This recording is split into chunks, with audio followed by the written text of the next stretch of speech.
Grupo IPS, tu seguridad desde una nueva perspectiva, presenta El futuro de todo. El futuro de todo, con Efrén Flores. Bienvenidos a El futuro de todo, el programa que ve hacia adelante. Soy Efrén Flores, dándoles la más cordial de las bienvenidas a un capítulo más de El futuro de todo. Tenemos a dos distinguidos entrevistados, invitados al programa del día de hoy para que platiquen con nosotros, con ustedes y con un servidor. Primero vamos a platicar con el maestro Ricardo de la Peña, que es de muchos de ustedes conocido y que además pues es un hombre que es todo un expertazo en materia estadística, en materia de análisis político, reconocido a nivel nacional e internacional. Él es muy humilde, pero es reconocido a nivel nacional e internacional por la profundidad con la que discute y analiza y desarrolla sus investigaciones estadísticas y de información, por supuesto, ¿no? ¿Qué tanto riesgo ves tú de daños al TEMEC o que vayan a condicionar el TEMEC a algo que garantice el Estado de Derecho, dado el sistema judicial y ahora el sistema electoral modificados por la Cuarta Transformación? Yo creo que poco impacta el sistema electoral en la elección del TEMEC. Incluso la reforma judicial no es completa y en todas partes lo que pueda afectar negociaciones en el ámbito internacional, sobre todo el TEMEC. Por ejemplo, inversiones en el sector eléctrico o en el sector de energías, o sea, combustibles, hidrocarburos. Eso ya está destrozado por el mantenimiento de un monopolio por parte de Pemex y CFE. Entonces difícilmente entre Pemex y CFE están garantizando que no va a haber fuertes inversiones o coinversiones con CFE y con Pemex en materia digamos de combustibles, ¿no? de energía. Ok, eso va más por la pista de los porcentajes de participación. La parte de tipo judicial, hay tribunales específicos en los cuales se dirimen los asuntos que pueden en los que pueden intervenir. O sea, a las empresas extranjeras y nacionales, para efecto del TEMEC, ¿no les afecta todos estos cambios judiciales y electorales?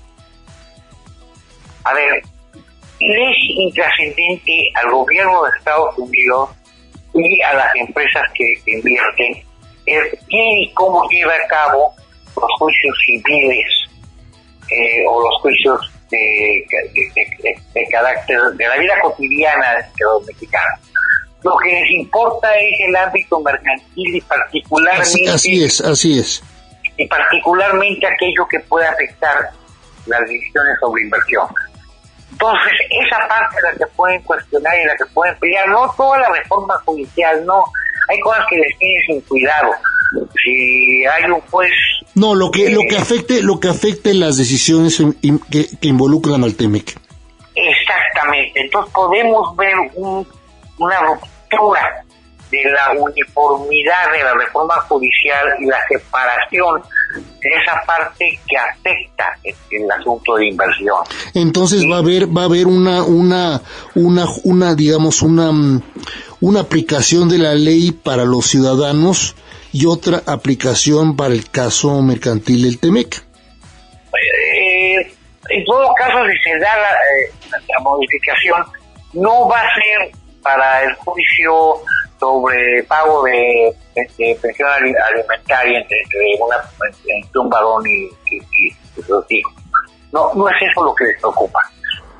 Lo que les preocupa es, tengo garantías de que si yo invierto, se me respeta mi inversión y se me deja actuar libremente y paritariamente. Sí, desde la industria maquiladora de exportación hasta, por supuesto, las grandes industrias, la manufactura, la agroindustria también, por supuesto, y otras actividades que están involucradas, por supuesto, dentro del mundo automotriz, autopartes, etcétera, etcétera, en la industria automotriz, en la industria aeroespacial y anexas, ¿no?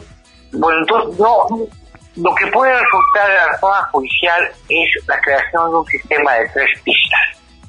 Lo que corresponde a los asuntos entre particulares en forma individual, con la nefasta reforma pero caminando. Segundo, los asuntos de gobierno al interior del país, que van a ser impuestos y van a fortalecer un Estado autoritario que se está construyendo no solo con la reforma judicial, sino con muchísimas reformas como la cédula de identidad, como las telecomunicaciones, como, en fin, otra serie de reformas. Y tercero, el circuito de negociaciones internacionales en las cuales van a tener que garantizar un equilibrio y una equidad que demanda el tratado, el TEMEC, o como se vaya a llamar a futuro. Correcto. Entonces tenemos 3 pistas. Y lo electoral queda más cercano a donde el gobierno mexicano puede actuar frente a sus ciudadanos, no ante los extranjeros. No les importa la reforma electoral ni al TEMEC ni a las empresas mexicanas que hagan manufactura produzcan para exportar o para... Yo no veo al exportador, ni al productor, ni al inversor, ni a los grandes empresarios mexicanos, ¿no? Preocupados por si el voto fue libre y secreto, o hubo acordeones, o cómo. Eso les tiene sin cuidado. Podrán cuestionarlo, y habrá otras pistas internacionales en las que vaya a cuestionar. Tarde o temprano todo eso va a terminar en cortes internacionales que podrán buscar revocarlo, pero como de costumbre, pues las decisiones de las cortes internacionales son llamadas a misa. Sí, exactamente, ¿no? Pero bueno, pues ahí quedamos entonces, porque se nos acaba el tiempo, mi querido Ricardo, pero yo creo que dejaste un panorama, un horizonte muy amplio de cómo impactan tanto la reforma judicial como ahora la pretendida reforma electoral, que todavía no sabemos con claridad cómo va a quedar. O sea, es una propuesta inicial, pero no estamos todavía ciertos de cómo la van a hacer, ¿verdad? Así, digamos que por lo pronto son rumores. Tendremos que tener concreciones, y cuando haya concreciones veremos realmente de qué tamaño es el intento de cambio y qué efectos pueda tener. Yo no adelantaría vísperas, ni me desgarraría vestiduras, ni aplaudiría la reforma. Por el contrario, me esperaría saber de qué se trata. ¿Es más peligrosa entonces la reforma, por ejemplo, de la identidad de los ciudadanos, con todos los datos biométricos y todo lo demás? Mira, sí. Es más para acá, o sea, más para este tiempo ahorita, es más inminente que la reforma electoral. Sí, aunque también es ambiguo y habría que analizar muy en concreto qué pasa con la reforma en materia de identidad. No todo lo que están pidiendo es negativo, ni el alcance es tan radical como el que manejan. Es que nos van a perseguir. A ver, la cédula de identidad va a tener algunos datos y va a permitir eventualmente el seguimiento por parte de la autoridad de los particulares, pero bajo ciertas condiciones. No está normado ni limitado ese seguimiento, pero no van a estar siguiéndonos a todos y perseguir. No es un estado, no es un Big Brother. No es un estado stalinista, ¿no? Ni es un Big Brother de 1974 activo. Sí. Tiene potencial de hacerlo, pero tampoco hay que desgarrarse vestiduras, porque me incluye mi número telefónico en el registro, incluye, o más bien, cuando yo saco un teléfono van a pedirme que lo vincule, pues no es tan gravoso mientras no lo active como fórmula de persecución de autoridad. Ya tienen el teléfono de casi todos nosotros simplemente por la parte fiscal, ¿no? Sí, Sí, entonces, y por la parte fiscal y por el hecho de que le piden información a las compañías telefónicas. Y además a través de los bancos también, ¿no? Cada transacción que haces, por ejemplo, con el sistema del Banco de México, SPEI, pues ahí tienes toda la información del cliente del banco. Totalmente, ahí tienes toda la información, algunos inclusive con huella digital, en fin. Ya está prácticamente la información estadística y biométrica, ¿no?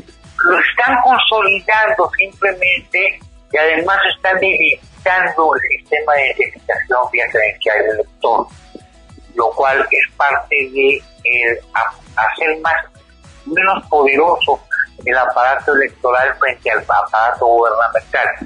Pero sí, para que no tengan el poder de una credencial como la del INE ahorita, que es nuestra cédula de identidad para los mexicanos, y sea una cédula de identidad establecida a partir del CURP, el que tenga, digamos, una identificación, por no llamarle un control mayor, sobre cada uno de los ciudadanos, que pues ahí lo tendrán, pero pues no sé de qué sirve, porque la mayor parte pues no va a surtir efecto, ¿no? Mira, vamos viendo, porque nuevamente estamos ante la construcción de un Estado autoritario, pero no una dictadura dura como tal, sino más bien una dictablanda. Vamos viendo cómo se construye, porque también el bloque gobernante no es homogéneo. Dentro del bloque gobernante ¿quién sabe quién sea el próximo gobernante, no? No solo quién sea el próximo gobernante, sino cómo se defina la correlación de fuerzas entre la parte dura de quienes están formando el bloque gobernante y la parte más blanda. Y no tenemos muy claro quiénes son quiénes, ni quiénes integran este politburó en la sombra. Exactamente, un politburó, pero nos damos cuenta que inclusive hay fuerzas, vamos a llamarle entre comillas oscuras, que pues están en contra de la propia presidenta de la República, ¿no? Sí, vamos, yo diría, la presidenta de la República es una persona claramente de orientación izquierdista y autoritaria. No, y de educación desde la casa, o sea, izquierdista, pero tiene límites, ¿no? A ver, ella misma se autolimita. No es la parte dura que está queriendo imponer una dictadura franca.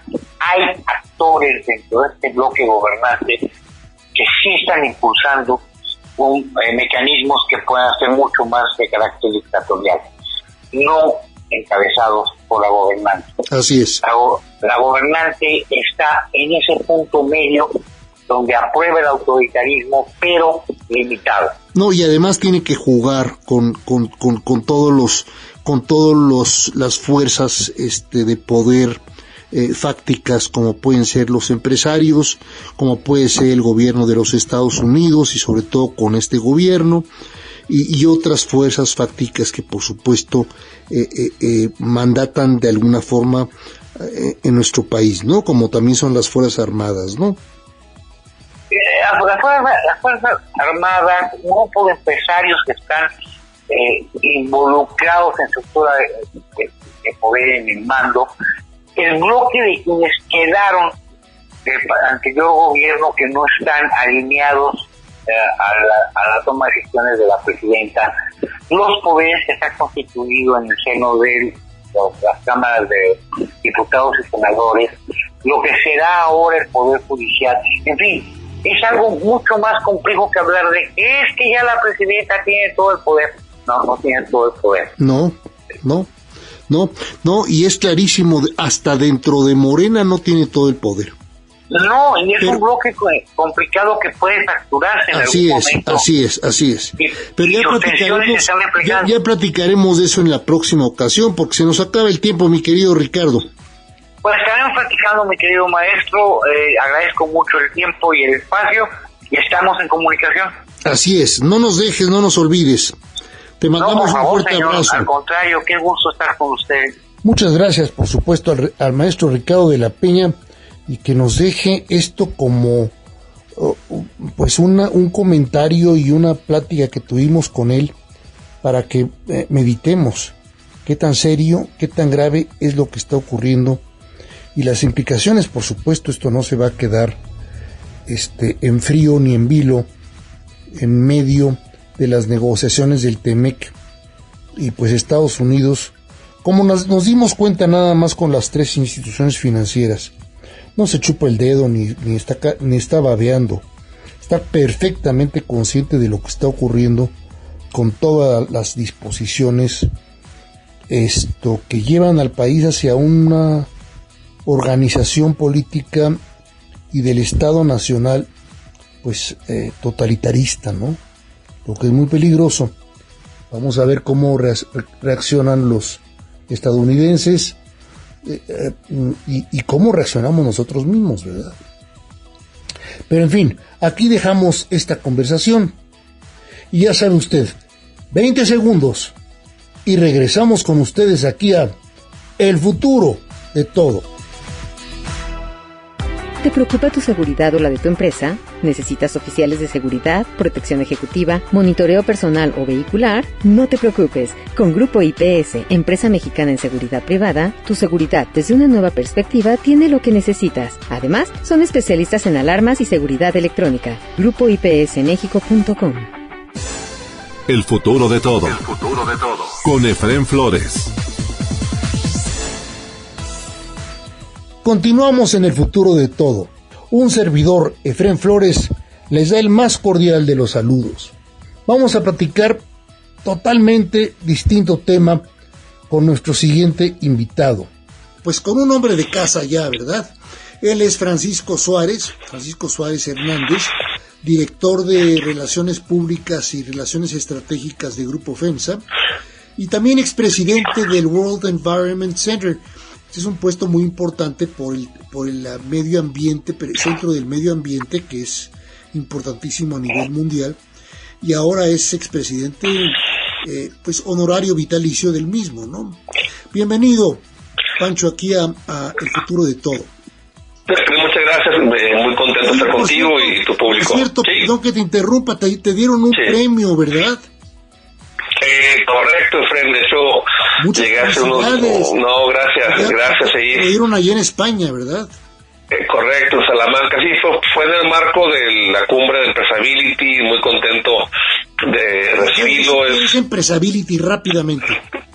Sí, es un movimiento iberoamericano donde profesionales, líderes de diferentes países estamos pues comprometidos con la transformación social y ambiental y somos más de 10,000, nos reunimos de manera anual en diferentes lugares. En este caso fue una gran sede allá en España y el premio lleva el nombre de Juan José Almagro, un gran empresario, CEO de Mapfre, presidente de la Fundación Rafa Nadal, y fue el anfitrión y muy contento de recibirlo y fue un gran gusto. Pues ¿no? Muchas felicidades por el premio, porque yo creo que para ti que has trabajado tanto y con tanto éxito la parte ambiental en FEMSA y tú como voluntario en organizaciones internacionales, pues yo creo que es un gran éxito, ¿no? Y además estar ahí con tantos líderes empresariales preocupados por el medio ambiente.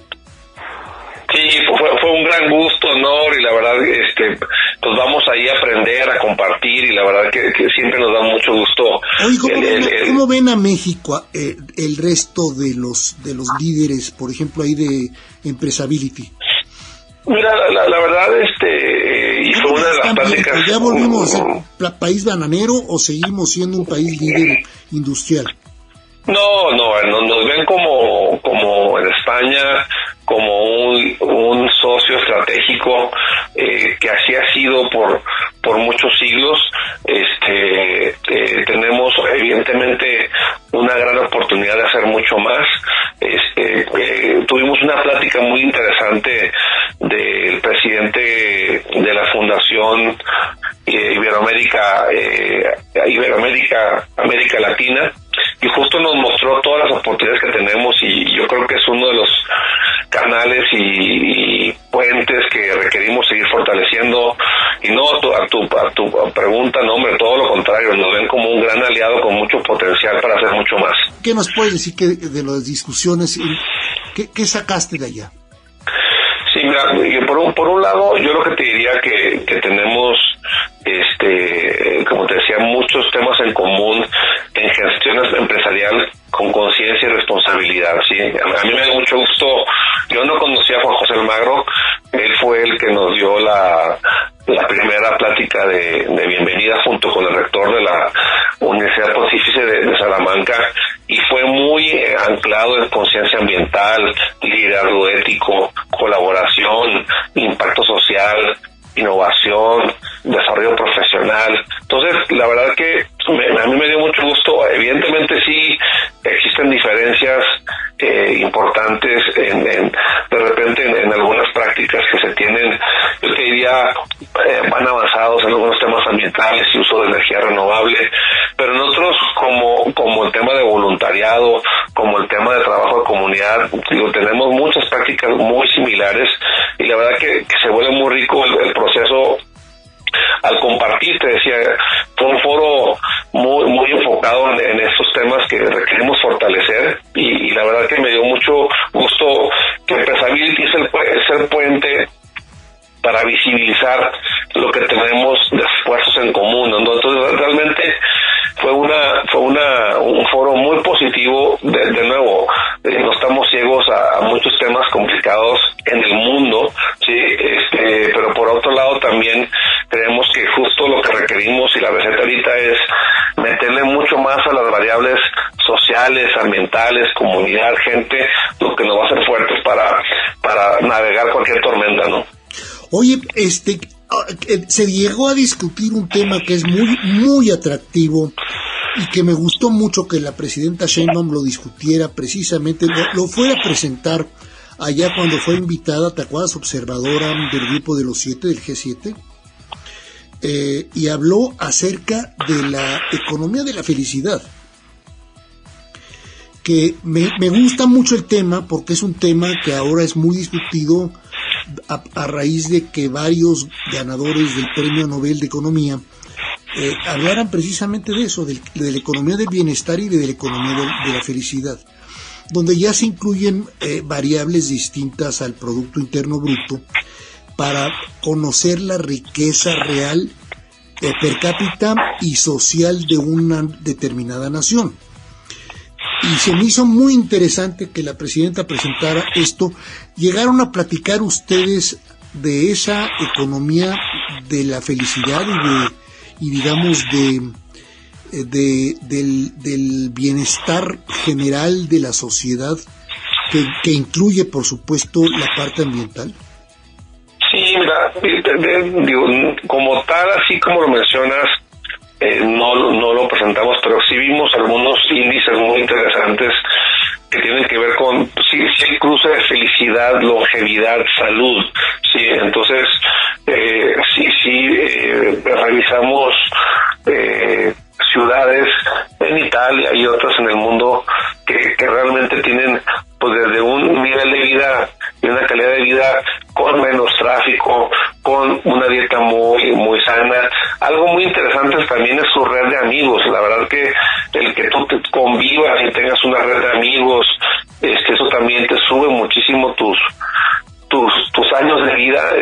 Existen estudios de Harvard que han durado décadas, y un ingrediente que a veces tomamos tan a la ligera, que es tu red de amigos, mantenerlas en el tiempo, es tan importante. Entonces, este tipo de elementos, sí. Y lo otro también, a mí me gusta, y he hablado de ella mucho, la filosofía de Jacqueline Way, que habla también de justo cuando tú haces el bien o algo por alguien más, en tu mismo cuerpo se genera una dopamina de felicidad que te ayuda a estar mucho más sano y feliz, ¿no? Entonces, así como tal mencionas, no lo hablamos como una economía de felicidad, pero sí hablamos de estos elementos que son tan importantes para integrar en la agenda de personal de una compañía y para qué sector, ¿no?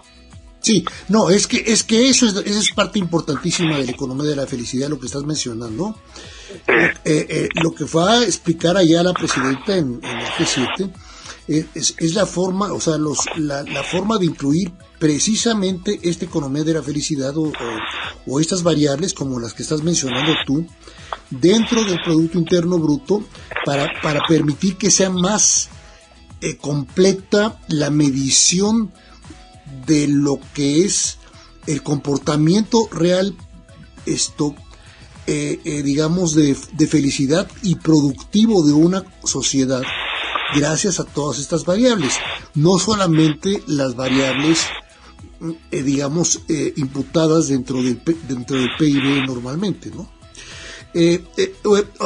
Platícame, ¿cómo notas? Porque si hay ahí sí hay una evolución superior a la nuestra en materia energética, o sea, en materia de medio ambiente, en materia de cuidado del agua, en materia de generación de energías renovables. ¿Cómo notaste tú eso en España? Sí, mira, a ver, lo que sí te diría que tenemos mucha similitud y te lo comparado con México, tenemos una riqueza cultural muy parecida, muy interesante en patrimonio arquitectónico, ¿no? O sea, si llegas a la ciudad, yo nunca había ido, había estado en otras ciudades de España, pero no en Salamanca, y sí tiene, desde la misma universidad, o sea, se fundó en 1218 y tú estás ahí y es impresionante estar en el aula, las instalaciones, y lo han mantenido muy bien, porque también tienen políticas públicas de mantener la ciudad, las mismas edificios, museos, la catedral vieja, la catedral nueva, la verdad, ahí le dedicamos una tarde, nos dieron un recorrido muy interesante, y eso te diría que como que sí siento que tenemos mucha similitud, pero si ya nos vamos a algunos temas, vamos a llamarle ambientales, sociales, pues se han implementado iniciativas donde promueven mucho la movilidad sostenible, o sea, el mismo uso de la bicicleta, el caminar es algo que es como lo más común. Allá no ves. La trazabilidad de las calles está bien hecha para respetar al peatón, al ciclista, a la motoneta. ¿Hay trazabilidad para ello? Sí, te diría que sí, pero obviamente es una ciudad muy vieja y obviamente pues tiene zonas de calles empedradas que no es lo más. No. Sí, es como Guanajuato, que todo sea trazable para automóviles, no imposible, ¿no? Sí, no, sí, digo, yo creo que lo han adecuado lo mejor posible sin perder esta mística de ciudad, y como bien mencionas, hay ciudades que lo mantienen y es también parte de lo atractivo que tiene, ¿no? Pero a pesar de que fue construida hace muchas décadas, como te mencionaba, tienen esta parte de promover el uso de bicicletas, transporte público, sí tienen muchos proyectos de energía solar en edificios públicos, tienen normas de construcción ecológica, manteniendo mucho lo que es la tradición, pero con prácticas nuevas. Y luego, en la parte comunitaria cruzada con ambiental, tienen ferias ecológicas donde también promueven mucho la venta de productos locales, y al ser local, pues con una huella menor. Muchos proyectos de arte público, murales, esculturas. Entonces sí te diría que esa parte me gustó mucho, y haciendo hincapié en la parte del local, o sea, tienen estrategias para fomentar la producción y consumo local. Vas llegando, o si vas por carretera, tren, o como llegues de Madrid, si vas de Madrid, sí tienen kilómetros y kilómetros de sembradíos, donde sí ves que tienen prácticas respetuosas con el medio ambiente y han desarrollado algo que va en armonía con la naturaleza. Entonces sí hay una parte que digo que se ve como tradicional, adoptando prácticas modernas del uso del agua en el riego, de la agricultura. Entonces eso, la verdad que sí podemos aprender a adoptar algunas prácticas que la verdad que me encantaron. De la ciudad. Me espanta que he escuchado en la agroindustria, por ejemplo, y en la agricultura en general, yo no sabía que estamos tan mal en los sistemas de riego, es decir, en los sistemas de riego siguen gastando mucha agua en lugar de utilizar agricultura por goteo, pues, riego por goteo, como se usa en muchas partes de Europa, ¿no? Por ejemplo. todo eso tenemos que aprenderlo en México. No es que seamos malos, no es que seamos pecadores, es que tenemos que ir avanzando poco a poquito, ¿no? Sí, así es. Tenemos algunas zonas donde se ha desarrollado muy bien y con tecnología en el riego, pero sí, o sea, sí. En el noroeste, por ejemplo, ¿no? Sí, o sea, sí es una realidad que el 70% del agua que se usa en el mundo va a la agricultura y en general, pues sí, todavía se tienen prácticas que no son eficientes en aprovechar al máximo, ¿no? Entonces sí, es algo que tenemos que trabajar como humanidad, ¿no? Sí, España ya está poniendo las manos a la obra, igual que Alemania, también Francia. Son países donde están trabajando muchísimo en el respeto y en el cuidado del agua, ¿no?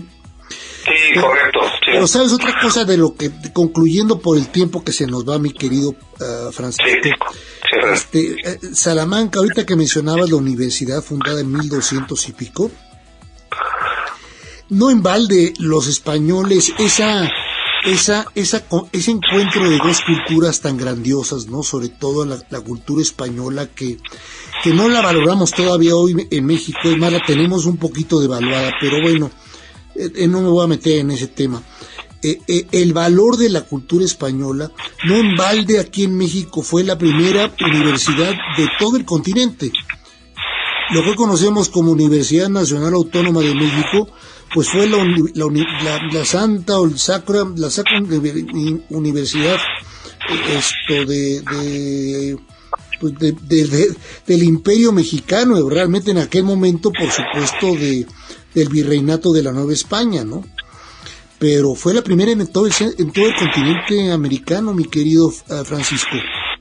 Sí, no, y yo te diría que esos días que estuvimos en Salamanca, justo en la universidad, y también con el liderazgo de Empresability y con José Almagro, desarrollamos, espero pronto puedas compartir a ti y a tu público, el manifiesto de Salamanca, es por un liderazgo sostenible en el siglo XXI, y es un documento que habla del compromiso futuro sostenible en el que el grupo que estuvimos allá le queremos apostar y ser promotor para asegurar dejar un mundo mejor a las siguientes generaciones. Entonces también fueron unos días interesantes, pero también con entregables y documentos que queremos compartir al resto del mundo para poder también subirle ahí varios granitos de arena a lo que requerimos hacer a nivel de población y humanidad, ¿no? Pancho, te agradezco muchísimo tu comentario en esta ocasión.